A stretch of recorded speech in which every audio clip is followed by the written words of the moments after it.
As is a nation, it's one nation of old, a land built by heroes, their stories we've been told, built upon a history of toil, sweat and tears, a Christian land of over 1,000 years.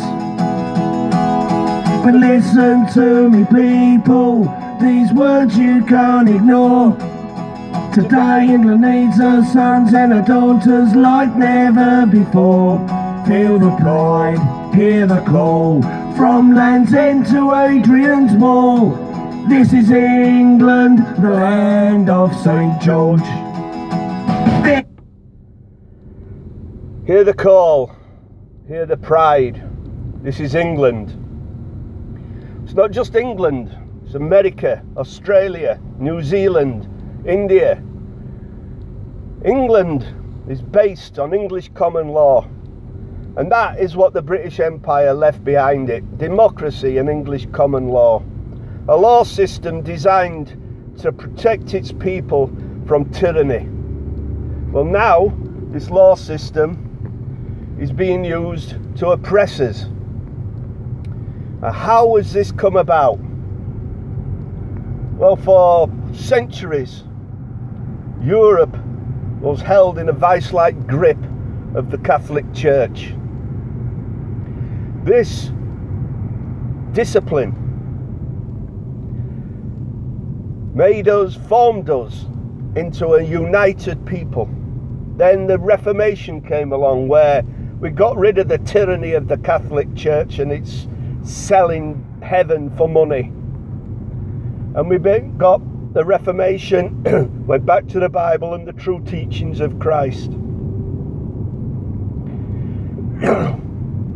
This Reformation allowed the Enlightenment, where science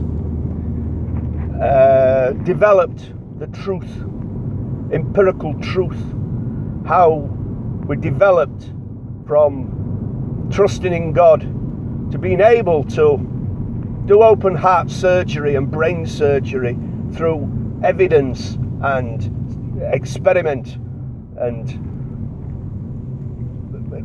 equal and opposite reactions. This developed into the Industrial Revolution, and within England and Europe, while this revolution was laying railways and cutting canals and smokestacks were building and people were emptying off the land into the cities to live in the squalor of the 17th and 18th century cities, in 19th century, a group called the Romanticists came along, and they harked back to a perfect era, Wordsworth and people like that, wandering lonely as a cloud, and the hay wain, and all these people harking back to what England used to be, this idyllic, wonderful country. Well, it was never idyllic. You know, we died of TB and cold and starvation. This idealized world never existed. But the Romanticists continued with their way of life and their theory, and they rejected science and the empirical equal and opposite reactions. All they thought about was feelings are the important thing, and they empathized with the other, and they thought that the environment was important. They were talking about the 16th, 17th and 18th century here, where they thought the environment was the important thing. Is this sounding familiar? So they empathized with the other, altruistic empathy. They empathized with the poor. And this altruism, this empathy, was around in the 19th century when Marx wrote his Das Kapital. So the romanticists were anti-capitalist. Marx is anti-capitalist. And this empathy for the poor came to be communism. It was slightly distorted with National Socialism and Hitler, where he empathized with his own group, the Aryan race. All this empathy.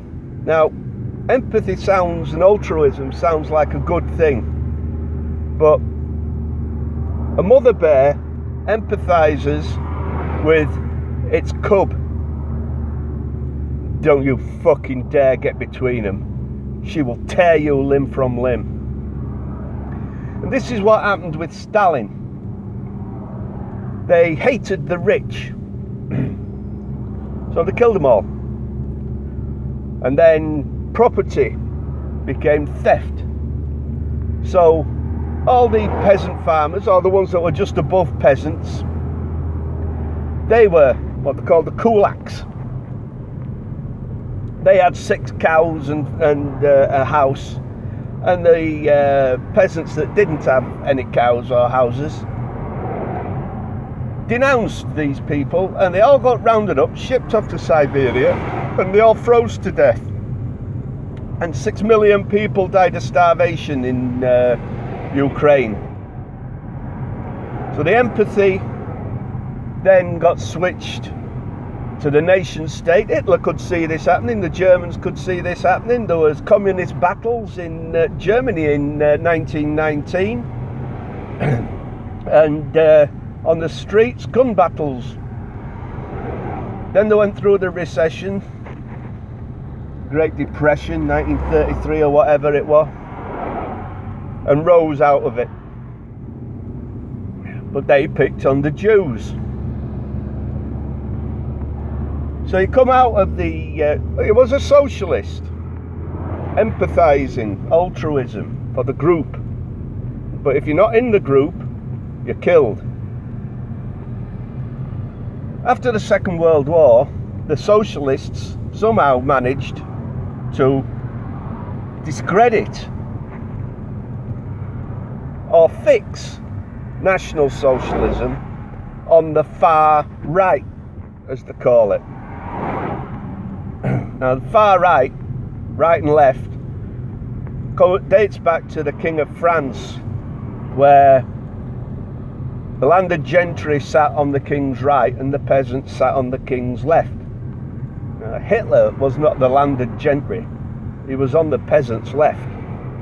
Socialism is leftism, is Nazism. Mussolini invented fascism.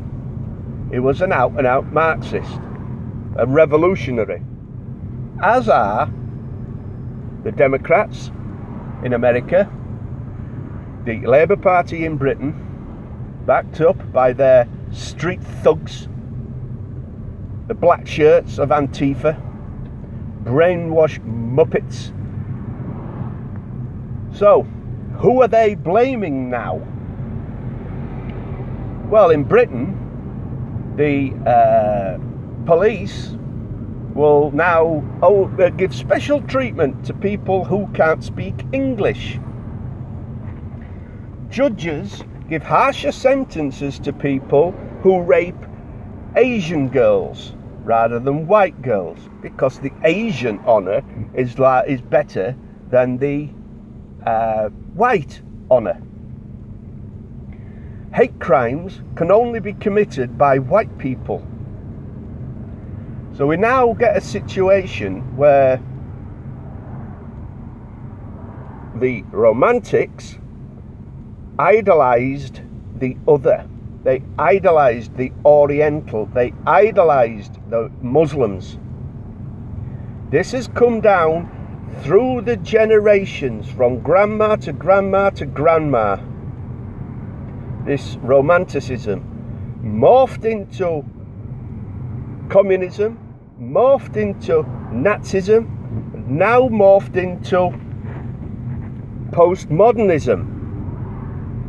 Based in Marxism, these are the people that run our universities and have done for 50 years, and this is where the police get their idea that they can treat one person different to another. This is fucking racism against the English-speaking people. This is tyranny. We have got to fight back against this.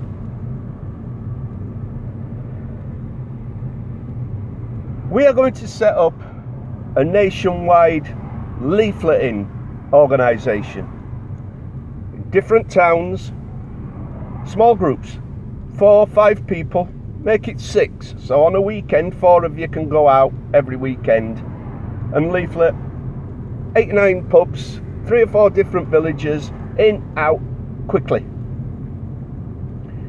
So if you're interested in this, leave a comment below. And just remember, people, we're coming to tyranny and the time is coming short. This is the land of the free, where the white cliffs meet the sea. 1,000 years of kings and queens, Oxford and Cambridge English law, Charles Dickens and Bobby Moore, Drake and Nelson sailing the 7 seas.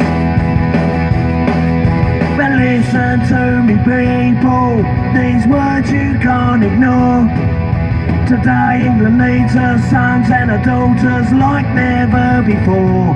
Feel the pride, hear the call, from Land's End to Adrian's Wall. This is England, the land of St. George. Get ready, people, the fight is upon us. Tool up, get ready, the fucking war is here.